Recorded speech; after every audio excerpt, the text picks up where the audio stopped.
Bonjour Eric Lestrade. Bonjour. Eric Lestrade, vous êtes consultant indépendant en marketing digital et e-commerce, après avoir été directeur général des Digital Store du groupe Zanier, qui est devenu entre-temps Kidiliz. Précédemment, vous étiez directeur e-commerce de Maison du Monde, vous avez été également directeur marketing de Brandalé et de Fnac.com. Alors Eric Lestrade, décade à 30 ans, c'est à cette occasion qu'on fait cette série de podcasts. Il y a 30 ans, vous faisiez quoi ? Alors il y a 30 ans, je venais de débuter dans la vie professionnelle et je m'apprêtais à rejoindre une start-up qui faisait partie du groupe Hachette et qui faisait de la vente par correspondance de vidéocassettes. Les vidéocassettes, c'était gros, c'était en plastique.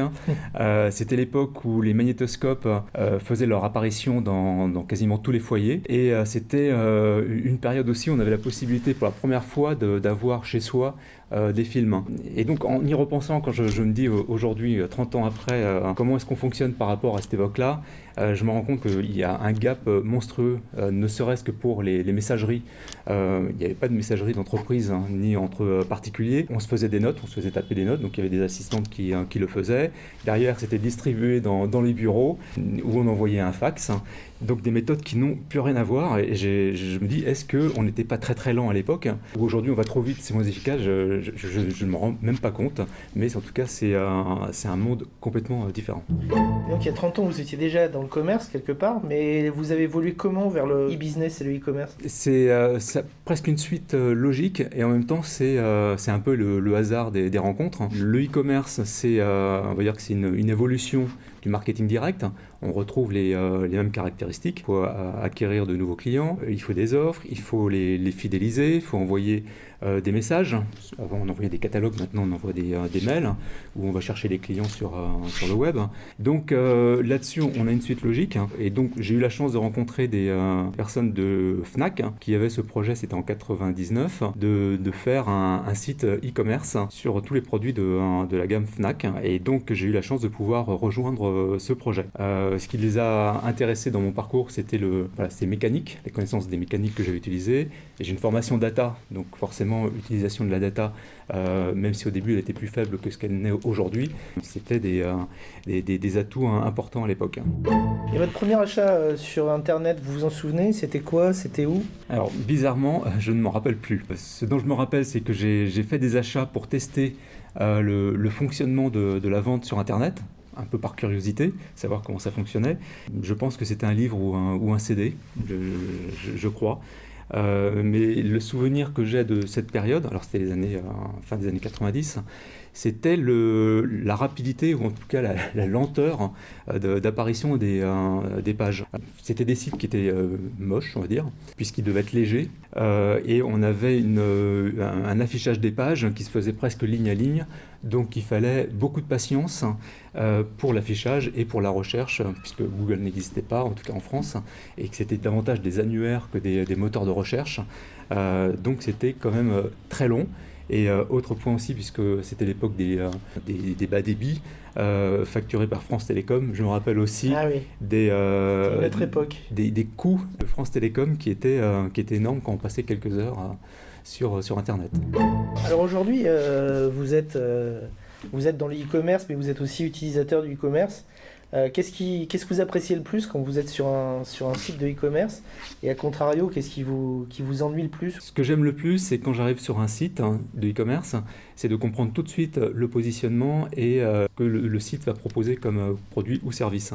Ce qui est hyper important, c'est d'avoir rapidement la sélection des produits qui vont correspondre à ma recherche, donc un moteur de recherche efficace, ou alors des catégories qui sont claires, faciles d'accès, des filtres qui correspondent à mon besoin, à l'utilisation client, et les informations produits qui vont être bien présentes et bien visibles. Ce qui me gêne le plus, c'est ne pas avoir suffisamment d'informations, que ce soit sur les produits ou même sur le service, ne pas savoir en combien de temps je vais recevoir le produit, combien va me coûter le port, quand il y a plusieurs options de port, quel prix et quel délai assuré. Sur la navigation, ce qui m'agace souvent, c'est justement les filtres.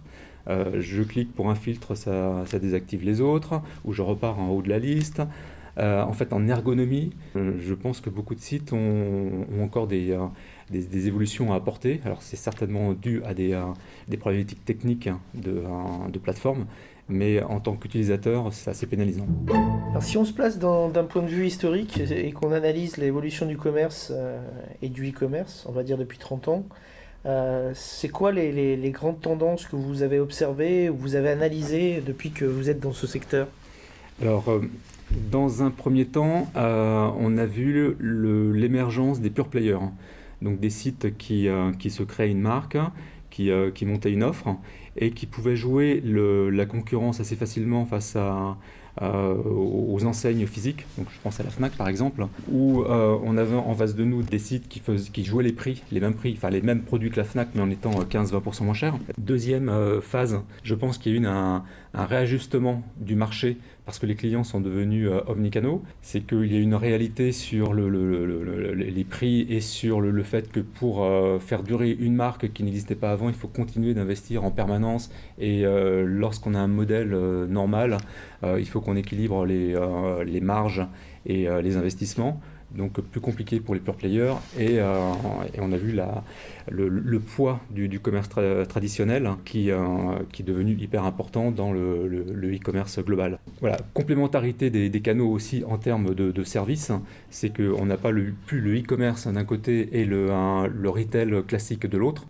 Les deux métiers ont changé, c'est-à-dire que le e-commerce apporte du business au retail et le retail joue son image en apportant du trafic sur le web et tous les services qui vont avec, c'est je suis en magasin, je réserve un produit que le e-commerce va m'envoyer, ou je suis sur le e-commerce et je vais rechercher en 1 heure mon produit.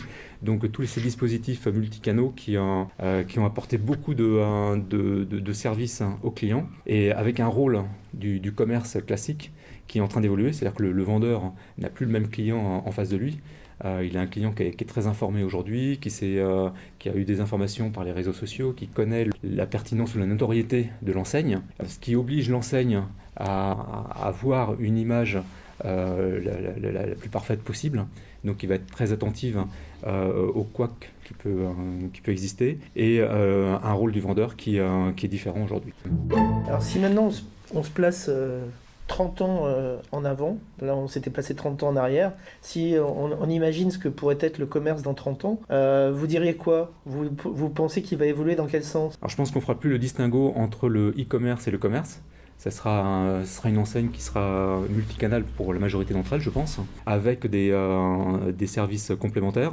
J'imagine, je ne sais pas si ça sera réalisable, que lorsqu'on sera sur son mobile, ou alors, il n'y a peut-être plus de mobile, mais au bout de ses doigts ou de sa pensée, on pourra avoir une projection sous forme hologramme des produits qu'on veut acheter. Je veux un canapé, comment est-ce qu'il va se rendre? Hop, l'hologramme donne cette vision directement. Je pense que l'intelligence artificielle permettra aussi d'avoir un gain de temps sur tout ce qu'on va pouvoir acheter en nous proposant directement des produits qui vont correspondre à nos besoins. Donc la recherche sera plus rapide, peut-être même qu'on n'aura même plus besoin de chercher, ça arrivera automatiquement pour certains produits. Le rôle de l'humain dans la vente sera certainement différent aussi, très important je pense, mais davantage en termes de conseils, pour rassurer, pour donner des informations qu'on ne peut pas trouver d'une façon mécanique. Je pense aussi qu'on aura peut-être moins de commerce de masse et davantage de sur-mesure par rapport à cette intelligence artificielle, ou même par rapport à, je sais pas, le rôle d'une imprimante 3D qui sera peut-être poussée à l'extrême et qui permettra d'avoir à proximité et de façon assez rapide les produits que l'on souhaite, sans avoir à attendre qu'ils viennent à l'autre bout du monde, ce qui n'est pas très éco-responsable. Ensuite, il y aura certainement des enjeux autour du paiement. Est-ce qu'il y aura encore du vrai argent? Comment feront ces achats? Je pense qu'il y a encore beaucoup de challenges et beaucoup d'inconnus autour du commerce dans 30 ans. Il y a 30 ans, on ne pensait pas avoir l'émergence du téléphone mobile. Les utilisateurs disaient ne pas en avoir besoin. Aujourd'hui, c'est indispensable dans le monde entier. Donc on n'est qu'au début du chemin. Complètement. Merci Eric Lestrade. Merci beaucoup et bon anniversaire des CAD. Merci.